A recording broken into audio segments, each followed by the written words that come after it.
Up front now, the former Pentagon military official who ran the covert government program up until this last November, Luis Elizondo. Luis, thank you so much for your time tonight. I mean, first, tell us what the purpose of the program was and why it was so secretive. Sure. The purpose of the program, Advanced Aerospace Threat Identification Program, was really designed to do just that. From a national security perspective, identify those things that we see, whether we see them electro-optically, we see them with radar, we see them as eyewitness reports, through a myriad of different ways and avenues that we receive the information, and try to ascertain and determine if that information is a potential threat to national security, in a nutshell. So what did you find? Well, we found a lot.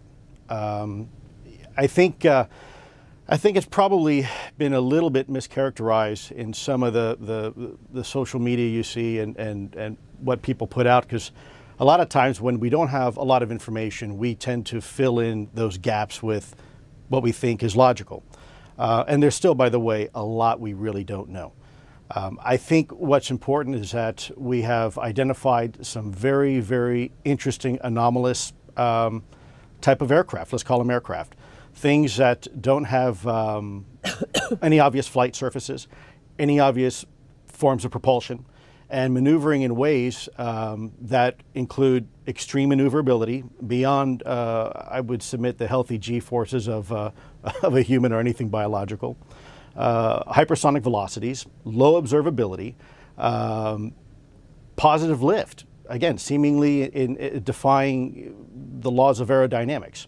So people are talking. So do you think, I mean, you know, I know, but do you believe, you know, when you get that Navy pilot saying what he said, do you think that that was, you know, a UFO? To obviously, I don't have any other word to use, or that, or something else? Sure, that's a great question. Keeping in mind, it's not just the pilot's testimony on an observation. Sure, when someone comes to you who's in charge of a multi-million-dollar weapon platform, who maintains a top secret security clearance, who is paid and trusted by this country to go fight wars and to fly over cities with live munitions, and by the way, they're trained observers with millions of dollars invested in their training. Yep. I would submit to you it's pretty compelling. But on top of that, it's not just the eyewitness testimony. It is actual electro-optical data and radar returns. It's also people like radar operators and air traffic controllers. So I think the discussion should be maybe a little bit broader than that. I think people are focusing just on 2 videos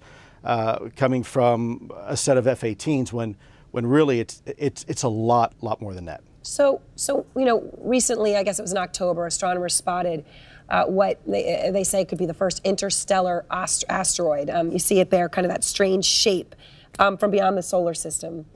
What do you see when you look at that? Well, you know, Ms. Burnett, I have to admit to you, when I ran this program, I was fundamentally looking at, my colleagues looking at 2 things. Yeah. What is it and how does it work? We have deliberately stayed away from going down the rabbit hole of who's behind the wheel and what are their intentions. Yeah. Because a lot of people have a lot of feelings towards that and are very emotional about that. And what I wanted to do was to allow the data to speak for itself and then use that data to inform leadership, senior DoD leadership, about the potential threat that these type of technologies pose to national security, especially over any type of controlled airspace that we might have. So I'm not trying to be evasive in any way or vague with your answer, but yeah. Well, I think there's a lot of possibilities. Look, and I know you think it's important. I know you think that the government didn't take the threat seriously enough. So let me just ask you point blank the question. Do you believe that life from somewhere else, while you ran this program, came here, visited, observed?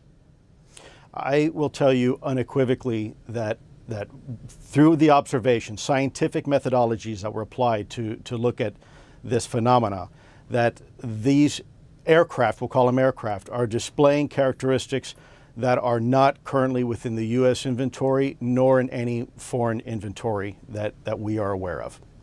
So I know you're being clear, but I mean, the answer is yes. I can't speak on behalf of the government. Obviously, I'm not in the U.S. government anymore. My personal belief is that there is very compelling evidence that we may not be alone, whatever that means.